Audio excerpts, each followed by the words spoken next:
আসসালামু আলাইকুম ওয়া রাহমাতুল্লাহি ওয়া বারাকাতুহু। ইন্নাল হামদালিল্লাহি ওয়াহদাহু ওয়াসসালাতু ওয়াসসালামু আলা মান লা নাবিয়্যা বা'দা আম্মা বা'দ। সম্মানিত দর্শক মণ্ডলী, আপনাদের স্বাগত জানাচ্ছি আমাদের উসুলে হাদিস শেখার সহজ পাঠ অনুষ্ঠানের ১৬তম পর্বে। তো আজকে আমরা উসুলে হাদিসের বেশ কিছু পরিভাষা নিয়ে আলোচনা করব এবং জানব ইনশাআল্লাহ। তো আজকে আমাদের পাঠের প্রথম পরিভাষা হচ্ছে হাদিসে কুদসি। আমাদের কাছে এই শব্দটা অত্যাধিক পরিচিত একটা শব্দ এবং এই পরিভাষাটা হয়তো আমরা অনেকেই আগে থেকে অবগত আছি। তো আজকে আমরা জানব হাদিসে কুদসি নিয়ে। তো আমরা এখানে এই হাদিসগুলোকে আমরা দুই ভাগে বিভক্ত করতে পারি, একটা হচ্ছে হাদিসে নববী এবং হাদিসে কুদসি।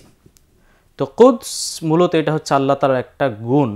তো আল্লাহ তাআলার এই গুণের দিকে, কুদস মানে হচ্ছে পবিত্র, তো আল্লাহ তাআলার এই গুণের দিকে সম্পৃক্ত করে বলা হয় হাদিসে কুদসি। এবং আরেকটা আমরা বললাম হাদিসে নববী, অর্থাৎ নবী সাল্লাল্লাহু আলাইহি সাল্লামের দিকে সম্পৃক্ত করে যে হাদিসকে উল্লেখ করা হয় তাকে বলা হয় হাদিসে নববী। তো হাদিসে কুদসি বলতে বোঝায় যে রাসূল সাল্লাল্লাহু আলাইহি ওয়াসাল্লাম আল্লাহ থেকে কোনো কিছু উদ্ধৃত করবেন। রাসূল সাল্লাল্লাহু আলাইহি ওয়াসাল্লাম আল্লাহর সূত্রে বা আল্লাহ থেকে কোনো কিছু উল্লেখ করাকে বলা হয় হাদিসে কুদসি বলা হয়। যেমন রাসূল সাল্লাল্লাহু আলাইহি ওয়াসাল্লাম বলবেন যে আল্লাহ তাআলা বলেছেন। আমরা এমন অনেক হাদিস পাই, যেমন একটা আমরা হাদিসের ক্ষেত্রে বলতে পারি যে উদাহরণস্বরূপ আবু হুরায়রা রাদিয়াল্লাহু তাআলা আনহু থেকে বর্ণিত, তিনি বলেন রাসূল সাল্লাল্লাহু আলাইহি ওয়াসাল্লাম বলেছেন যে আল্লাহ তাআলা বলেন, অর্থাৎ রাসূল সাল্লাল্লাহু আলাইহি ওয়াসাল্লাম বলবেন যে আল্লাহ তাআলা বলেছেন। যেমন আল্লাহ তাআলা বলেছেন যে আমি আমার নিজের ওপরে জুলুমকে হারাম করে নিয়েছি এবং তা তোমাদের ওপরে হারাম করে দিয়েছি। তাহলে এখানে মানে রাসূল সাল্লাল্লাহু আলাইহি ওয়াসাল্লাম বলছেন যে আল্লাহ তাআলা বলেছেন। তো যেই কথা বা যে জিনিসটা বা যে হাদিসটাকে বা যে ভাষ্যটাকে আল্লাহ তাআলার দিকে সম্পৃক্ত করা হয় একে হাদিসে কুদসি বলা হয়। আর আমরা যেটা হাদিসে নববী, যেমন আমরা আগে অনেকবার শুনেছি, যেমন বলা হবে যে রাসূল সাল্লাল্লাহু আলাইহি ওয়াসাল্লাম এ কথা বলেছেন বা রাসূল সাল্লাল্লাহু আলাইহি ওয়াসাল্লাম এ কাজ করেছেন বা রাসূল সাল্লাল্লাহু আলাইহি ওয়াসাল্লাম এমন ছিলেন। তো রাসূল সাল্লাল্লাহু আলাইহি ওয়াসাল্লামের দিকে যে জিনিসটাকে বা যে হাদিসটাকে সম্পৃক্ত করা হয় একে হাদিসে নববী বলা হয়। এবং রাসূল সাল্লাল্লাহু আলাইহি ওয়াসাল্লাম আল্লাহর দিকে যে জিনিসটা সম্পৃক্ত করবেন, অর্থাৎ রাসূল সাল্লাল্লাহু আলাইহি ওয়াসাল্লাম বলবেন আল্লাহ তাআলা বলেছেন, এটাকে বলা হয় হাদিসে কুদসি বলা হয়। এখন আমাদের প্রশ্ন হতে পারে তাহলে হাদিসে কুদসি এবং কোরআনের মাঝে কি পার্থক্য? কারণ আমরা জানি যে কোরআনও আল্লাহ তাআলার কথা বা আল্লাহ তাআলার বাণী। মানে আমরা যে কোরআন পাঠ করি এটা মূলত আল্লাহ তাআলার কথা বা আল্লাহ তাআলার বাণী, এবং হাদিসে কুদসি এটাও আল্লাহ তাআলার কথা বা আল্লাহ তাআলার বাণী। অতএব হাদিসে কুদসি এবং কোরআনের মাঝে কি পার্থক্য? হাদিসে কুদসি এবং কোরআনের মাঝে বেশ কিছু পার্থক্য হতে পারে। যেমন আমরা বলবো যে যেটা কোরআন, তো কোরআন এর যে শব্দগুলো আমরা পড়ি এই শব্দটাই হুবহু আল্লাহ তাআলা উচ্চারণ করেছেন। মানে আমাদের সামনে যে কোরআনটা আছে এই কোরআনের শব্দ এবং অর্থ উভয়টাই আল্লাহ তাআলা। মানে আল্লাহ তাআলা এই শব্দে আল্লাহ তাআলা এই কোরআনকে উচ্চারণ করেছেন। কিন্তু হাদিসে কুদসির ক্ষেত্রে এমনটা না, বরং হাদিসের কুদসির ক্ষেত্রে এটা হতে পারে বা এমনটা হয় যে আল্লাহ তাআলা জিবরিল মারফত রাসূল সাল্লাল্লাহু আলাইহি ওয়াসাল্লামকে কোনো কথা বলে পাঠাবেন বা প্রেরণ করবেন বা নাজিল করবেন, কিন্তু রাসূল সাল্লাল্লাহু আলাইহি ওয়াসাল্লাম ওই কথাটা হুবহু আল্লাহ তাআলার বাক্যে উচ্চারণ না করে তিনি ওই মূল কথাটাকে তার নিজের বাক্যে উচ্চারণ করবেন বা নিজের বাক্যে এটা প্রচার করবেন। আমরা যেমন কথার কথা বলি অর্থগতভাবে কোনো কিছু বর্ণনা করা, মানে মূল ভাষ্যটা ঠিক রেখে নিজের শব্দে নিজের বাক্যে কোনো কিছু উপস্থাপন করাকে বলা হয় অর্থগতভাবে বর্ণনা করা। তো হাদিসে কুদসির ক্ষেত্রে দেখা যায় যে আল্লাহ তাআলা যেই বাক্যে বলেছেন রাসূল সাল্লাল্লাহু আলাইহি ওয়াসাল্লাম সেই বাক্য উচ্চারণ না করে বা সেই বাক্য প্রচার না করে তিনি নিজ শব্দে ওই বাক্যের মূল ভাষ্যটা তিনি প্রকাশ করবেন, এটাকে বলা হয় হাদিসে কুদসি বলে। এটা হলো প্রথম পার্থক্য। এর বাইরে আরও অনেক পার্থক্য আছে, যেমন কোরআন প্রমাণ হওয়ার ক্ষেত্রে মুতাওয়াতির শর্ত। আমরা আগে মুতাওয়াতির কাকে বলে আমরা জেনেছি আগে। তো এক্ষেত্রে শর্ত হচ্ছে যে কোরআন প্রমাণ করার ক্ষেত্রে যে সেটা মুতাওয়াতিরভাবে প্রমাণিত হতে হবে। কিন্তু হাদিসে কুদসির ক্ষেত্রে মুতাওয়াতির হওয়া শর্ত, বরং খবরে আহাদের মাধ্যমেও একটা হাদিসে কুদসি প্রমাণিত হতে পারে। খবর আহাদ কাকে বলা হয় এটা আমরা আগে জেনেছি। এই হলো দ্বিতীয় পার্থক্য। তৃতীয় পার্থক্য আমরা বলতে পারি যে কোরআন তেলাওয়াত করলে আমরা জানি যে প্রত্যেকটা বর্ণের বিনিময়ে বা প্রত্যেকটা অক্ষরের বিনিময়ে আল্লাহ তাআলা 10টি করে নেকি প্রদান করেন।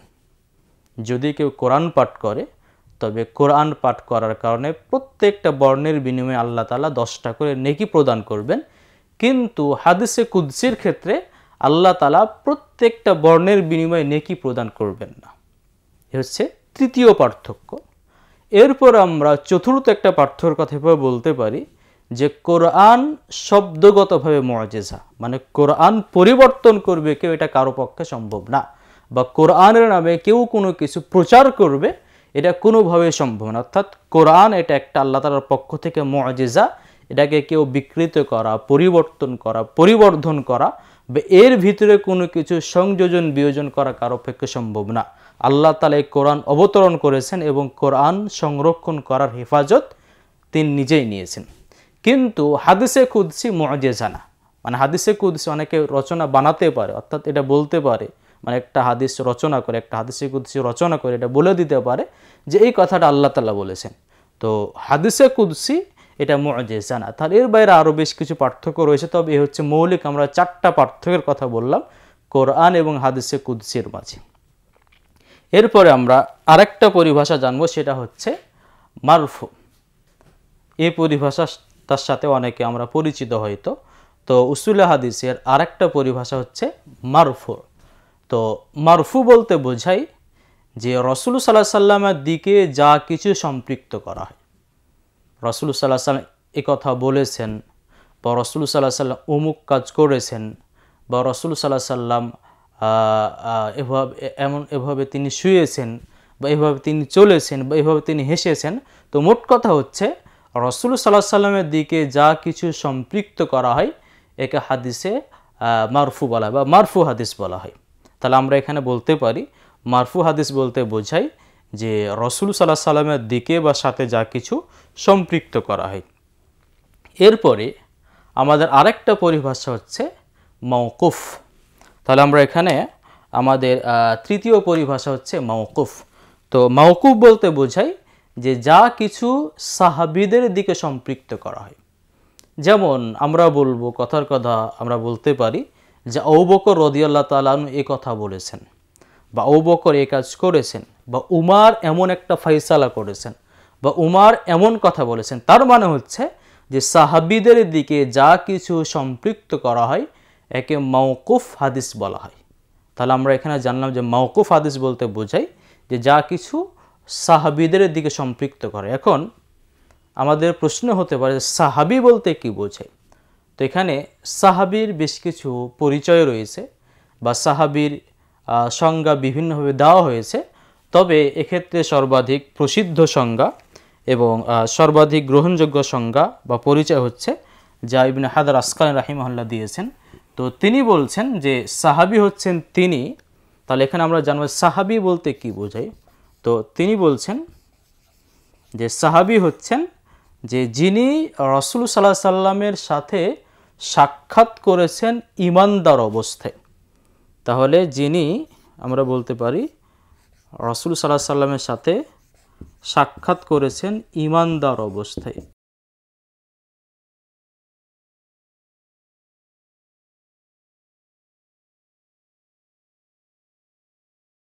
তাহলে এখানে সাহাবীর সংজ্ঞা হচ্ছেন যিনি রাসূল সাল্লাল্লাহু আলাইহি সাল্লামের সাথে সাক্ষাৎ করেছেন ঈমানদার অবস্থায় এবং ঈমানদার অবস্থায় মারা গিয়েছেন। তাহলে এখানে আমরা সাহাবী হওয়ার জন্য আমরা 4টা শর্ত করতে পারি। প্রথম শর্ত হচ্ছে যে এটা আমরা বলতে পারি যে যিনি রাসূল সাল্লাল্লাহু আলাইহি ওয়াসাল্লামের সাথে সাক্ষাৎ করেছেন, এই হচ্ছে আমাদের প্রথম শর্ত। এরপরে দ্বিতীয় শর্ত হচ্ছে যে সাক্ষাৎ হতে হবে ঈমানদার অবস্থায়। অর্থাৎ শুধুমাত্র সাক্ষাৎ করলেই হবে না, বরং তাকে যখন রাসূল সাল্লাল্লাহু আলাইহি ওয়াসাল্লামের সাথে তার সাক্ষাৎ হবে সে সময় তাকে মুমিন হতে হবে। এরপরে আমরা তৃতীয় শর্ত এটা বলতে পারি যে ঈমানদার অবস্থায় আবার মৃত্যুবরণ করতে হবে। তাহলে আমরা এখানে তিনটা শর্ত আমরা বলতে পারি। তাহলে যে যিনি, প্রথম শর্ত হচ্ছে যে রাসূল সাল্লাল্লাহু আলাইহি ওয়াসাল্লামের সাথে তাকে সাক্ষাৎ করতে হবে। দ্বিতীয় শর্ত হচ্ছে যে সাক্ষাতের সময় অবশ্যই তিনি রাসূল সাল্লাল্লাহু আলাইহি ওয়াসাল্লামের প্রতি ঈমান আনবেন। আর তৃতীয় শর্ত হচ্ছে যে যখন তিনি মারা যাবেন তখন তাকে মুমিন হতে হবে বা ঈমানের অবস্থায় তাকে মারা যেতে হবে। এখন যদি কেউ দেখা গেল যে রাসূল সাল্লাল্লাহু আলাইহি ওয়াসাল্লামের সাথে সাক্ষাৎ করেছেন বা তার সাথে সাক্ষাৎ হয়েছে, কিন্তু তখনও তিনি মুমিন হননি বা ঈমান আনেননি বা ইসলাম গ্রহণ করেননি, কিন্তু রাসূল সাল্লাল্লাহু আলাইহি ওয়াসাল্লামের মৃত্যুর পরে বা রাসূল সাল্লাল্লাহু আলাইহি ওয়াসাল্লাম মারা যাওয়ার পরে ঈমান এনেছে এবং মারা গেছে, তাহলে এই ব্যক্তিকে আমরা সাহাবী বলতে পারি না। কারণ তার মাঝে তিনটা শর্তের দুইটা শর্ত পাওয়া গেলেও একটা শর্ত পাওয়া যায়নি। কারণ যখন সে মানে রাসূলের সাথে তার সাক্ষাৎ হয় তখন ওই ব্যক্তি মুমিন ছিল না। তো যখন এই যে শর্ত মুমিন থাকা, তো এই শর্ত তার মাঝে না থাকার কারণে তাকে সাহাবী বলা হবে না। অথবা এমনও হয়েছে যে কেউ রাসূল সাল্লাল্লাহু আলাইহি ওয়াসাল্লামের যুগেই ইসলাম গ্রহণ করেছে, কিন্তু রাসূলের সাথে তার সাক্ষাৎ হয়নি। আমরা যেমন ওয়েস কার্নের কথা আমরা অনেকেই জানি যে তিনি রাসূল সাল্লাল্লাহু আলাইহি ওয়াসাল্লামের যুগেই ইসলাম গ্রহণ করেছিলেন, কিন্তু রাসূলের সাথে তার সাক্ষাৎ হয়নি। তো দেখা গেল যে তিনি রাসূলের যুগেই ইসলাম গ্রহণ করেছেন, কিন্তু তার সাথে তার সাক্ষাৎ হয়নি এবং ওই ব্যক্তি আবার ইসলামের উপরেই মারা গেছে। তো এমন ব্যক্তিকেও সাহাবী বলা হবে না, কারণ তার মাঝে এই প্রথম শর্তটা পাওয়া যায়নি, সেটা হচ্ছে যে রাসূল সাল্লাল্লাহু আলাইহি ওয়াসাল্লামের সাথে সাক্ষাৎ করা, এই শর্তটা তার মাঝে বিদ্যমান নাই। তো এমন ব্যক্তিদের ক্ষেত্রে, অর্থাৎ যিনি রাসূলের যুগে ইসলাম গ্রহণ করেছেন এবং ঈমানদার অবস্থায় মারা গেছেন কিন্তু রাসূলের সাথে সাক্ষাৎ হয়নি, এমন ব্যক্তিকে মুখাদ্রাম বলা হয়। তাহলে আমরা এখানে আরেকটা জিনিস জানলাম যে যিনি রাসূল সাল্লাল্লাহু আলাইহি ওয়াসাল্লামের যুগে ইসলাম গ্রহণ করেছেন কিন্তু সাক্ষাৎ হয়নি, এমন ব্যক্তিকে মুখাদ্রাম বলা হয়। আবার অনেকেই দেখা গেছে যে রাসূল সাল্লাল্লাহু আলাইহি ওয়াসাল্লামের যুগে ইসলাম গ্রহণ করেছে এবং রাসূলের সাথে সাক্ষাৎও হয়েছে, কিন্তু মধ্যখানে কাফের হয়ে গেছে। মানে রাসূল সাল্লাল্লাহু আলাইহি ওয়াসাল্লামের মৃত্যুর পরে বা যখনই হোক সে ব্যক্তি কাফের হয়ে গেছে, অর্থাৎ সে মৃত্যুবরণ করেছে ঈমানের ওপরে না। তো যদি দেখা যায় যে রাসূলের সাথে সাক্ষাৎ হয়েছে, সেই যুগে তিনি ঈমানও এনেছেন কিন্তু পরবর্তীতে কাফের হয়ে গেছে, তবে ওই ব্যক্তিকেও সাহাবী বলা হবে না, কারণ তার মাঝে তৃতীয় শর্তটা পাওয়া যায়নি, অর্থাৎ ঈমানদার অবস্থায় মৃত্যুবরণ করা, এই শর্তটা তার মাঝে বিদ্যমান নেই। এরপর আরেকটা অবস্থা হয়ে থাকে যে রাসূলের সাথে সাক্ষাৎ করেছেন, তারপরে ঈমানদার অবস্থাতে সাক্ষাৎ করেছেন এবং ঈমানদার অবস্থাতে মারা গেছেন, কিন্তু মধ্যখানে কাফের হয়ে গেছে। মানে এমন কিছু ব্যক্তিদের বা সাহাবীদেরকে পাওয়া যায় যে যারা মধ্যখানে কাফের হয়ে গেছেন, মানে ঈমান হারিয়ে ফেলেছেন।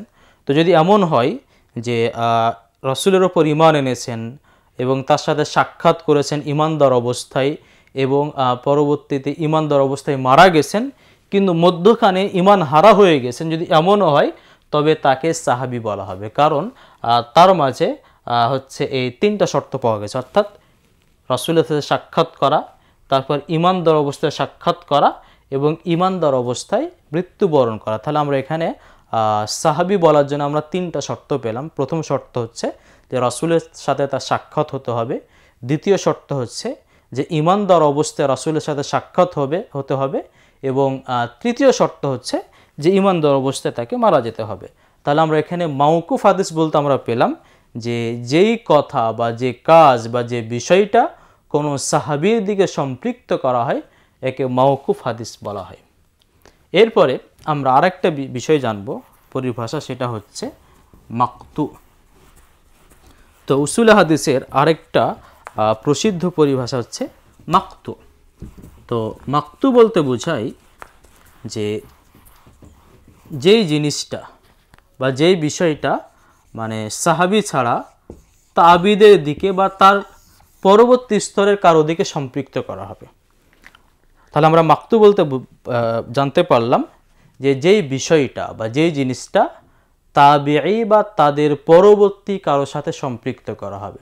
যেমন আমরা একজন বিখ্যাত তাবির নাম আমরা বলতে পারি জুহরি, একজন বিখ্যাত তাবি ছিলেন জুহরি। তো বলা হবে যে জুহরি এ কথা বলেছেন। বা আরেকজন বিখ্যাত তাবি হচ্ছে কাসিম বিন আবু বকর। তো আমরা বলতে পারবো যে, যেমন আমরা বলতে পারি যে কাসিম বিন আবু বকর এই কথা বলেছেন। বা আরেকজন বিখ্যাত তাবি হচ্ছে সাঈদ ইবনুল মুসাইয়াব, যেমন বলা হবে যে সাঈদ ইবনুল মুসাইয়াব এ কথা বলেছেন। তো এর মানে হচ্ছে আমরা সহজে বলতে পারি মাকতু বলতে বোঝাই যে যেই বিষয়টা বা যেই কথা বা যে কাজ কোনো তাবিঈ অথবা তাদের পরবর্তী অর্থাৎ তাবা তাবি, তো তাবিঈ অথবা তাবা তাবি বা তাদের পরবর্তীতে হতে পারে, তো এদের দিকে যে বিষয়টাকে সম্পৃক্ত করা হয় এই বিষয়টাকে তাবিঈ বলা হয়। এখন অনেকেই বলতে পারেন যে তাবি বলতে কি বোঝায়? তো তাবিঈ বলতে বোঝায় যে যিনি ঈমানদার অবস্থায় কোনো সাহাবীর সাথে সাক্ষাৎ করেছেন এবং ঈমানদার অবস্থায় মারা গেছেন।